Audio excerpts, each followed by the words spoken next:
If the Walmart app won't verify your address, the problem is usually caused by an address mismatch, formatting issue, or verification delay, rather than a problem with your account itself.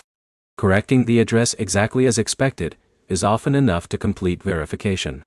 By the end, you'll know the most common reasons the Walmart app can't verify your address and the steps that usually fix the problem.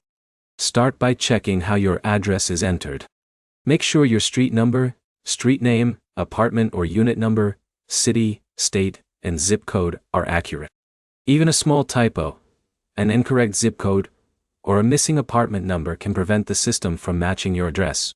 Next, avoid using unnecessary abbreviations if the app continues rejecting the address. If the app automatically suggests an address while you're typing, choose the suggested version instead of entering everything manually. That version is usually formatted the way Walmart's verification system expects. Now, compare the address with your payment method. If you're adding a debit or credit card, the billing address in the Walmart app should match the billing address your bank has on file. If you've recently moved or updated your address with the bank, it may take some time before every system recognizes the change. The next step is checking your internet connection. Use a stable Wi-Fi connection or reliable mobile data while saving your address. If you're connected through a VPN, disconnect it temporarily, because some security systems may reject verification requests coming from unfamiliar network locations. Make sure you're also running the latest version of the Walmart app. Open the App Store or Google Play Store and install any available updates.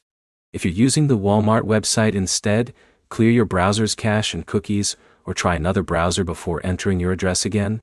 If you've recently changed your address, confirm that it has already been updated with your bank, shipping carrier, or any other service connected to your Walmart account. Different systems don't always update at the same time.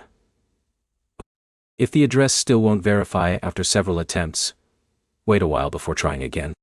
Temporary server issues or maintenance can occasionally interrupt address verification, even when the information is correct. If nothing works, contact Walmart customer care through the app or the official website. They can review your account, check whether the address is being rejected by the verification system, and explain if additional information is needed. To recap, enter your address exactly as suggested. Make sure it matches your billing information. Update the app. Use a stable internet connection, and contact Walmart support if verification continues to fail. If this guide helped you fix your Walmart address verification problem, like the video and subscribe for more Walmart app troubleshooting guides and tech tips.